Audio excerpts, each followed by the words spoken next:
Jen co se jízdárna zámku v Lednici druhou adventní neděli zaplnila do posledního místa diváky, nastal v sále šum. Když se totiž podívali do programu, jaká skladba klasické hudby bude na řadě jako první a jestli koncert hudby Hradní stráže a Policie České republiky uvede jako obvykle Beethovenova óda na radost, byli zmatení. Hned v úvodu totiž zazněla píseň In the Army Now od Status Quo, následovaná peckami Deep Purple, Paula McCartneyho, Aerosmith, Ozzyho Osbourna nebo Led Zeppelin. Letošní adventní koncert se totiž nesl na vlnách roku. Jaký byl program dnešního večera? Dnešní program byl úplně nový, protože prakticky hudba Hradní stráže měla kompletně nový repertoár, prakticky Big Beat. Takže proto my jsme pro jistotu i na plakáty dali To tu ještě nebylo od Big Beatu k vánočním koledám. A druhá věc, že vlastně tady měl premiéru i dechový orchestr základní umělecké školy Břeclavy, respektive z Podivína a z Rakvic. Hudba Hradní stráže představila skladby, které publikum doslova šokovaly, přestože už podtitul koncertu napovídal, že bude něco jinak. Byl to čistě nový program, Big Beat, světový Big Beat, Deep Purple, Aerosmith a takový repertoár, který víme, že je ve světě běžně jaksi těmito kapelami provozován, tak jsme to zkusili a už od léta jsme na tom pracovali a zaregistrovali jsme i takové nenápadné popíchnutí jaksi našich nadřízených.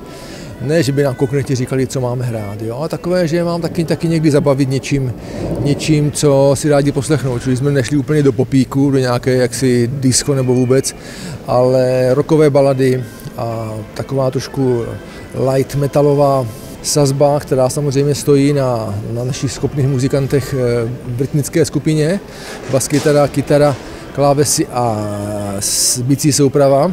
A když se tyto nástroje doplní těmi žesty, jo, a těmi barevnýma dřevama, tak to vlastně má takové svoje pěkné možnosti.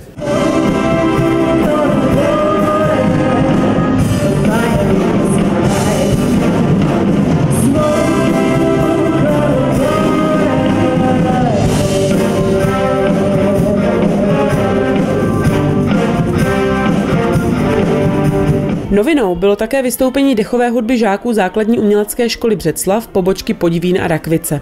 Ty si vzali na starost druhou polovinu koncertu, kdy rockové balady vystřídaly vánoční písně a koledy. Dneska jsme si připravili tradiční koledy, skládalo se to například z písničky Tři hoříčky pro Popelku, pak tam byl Šťastný návrat, takže chtěli jsme navodit tímto naším programem vánoční atmosféru. A jak dlouho jste s dětmi trénovali?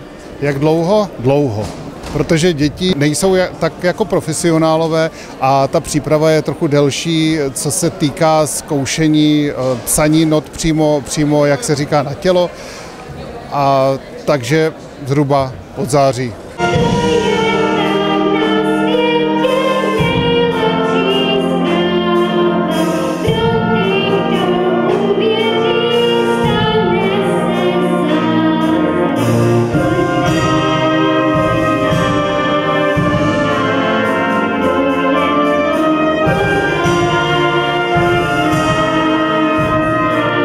Oživení dětskou kapelou uvítali také muzikanti hudby Hradní stráže. Co působí na lidi, tak to musí být prvopládově fungující na pódiu, čili my s dětma spolupracujeme občas, děláme výchovné koncerty, ale jakákoliv spolupráce, sem tam s některým orchestrem hrajeme, buď to jsou orchestry profesionální nebo studentské, tohle byl orchestr čistě žákovský, čili trošku novum, ale oni to uměli, čili jako pohoda, jako opravdu po stránce hudební si to kolegové užívali. Bylo vidět, že děti byly nervní trošku. No to je asi normální, jako když si vedle vás sedne profík, tak jako nechcete to pokazit, že? Ale nebylo to na nich znát. Jo. Jako opravdu dechařská škola na Jižní Moravě je dost dobrá.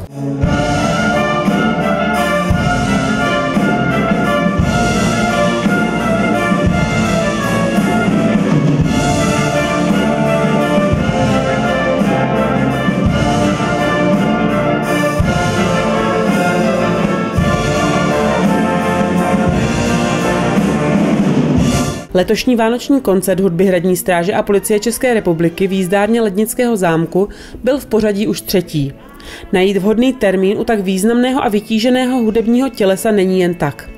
Nakonec se to ale pokaždé povede. Termín se hledá těžce, protože těch různých akcí, které zajišťují, je celá řada, ale teď jako nevím, aby to neznělo moc pyšně, ale oni sem jezdí rádi, jo, takže Takže vždycky, když šéf dirigent, manažér hudby řeší a říkám, ty, a tak jako termín nenašel by se, no do Lednice musíme. Ať už na jaro, a teď už na podzim, já jsem právě měl, nebo teď v adventu, když jsem si chystal nějak, říkám, no tak jako je to tradiční koncert, no, tradiční tradice, říkám, no nic, poprvé to bylo poprvé, podruhé se to opakovalo, pak už je to jenom tradice, pak už to jinak dál nejde, takže musí každý rok.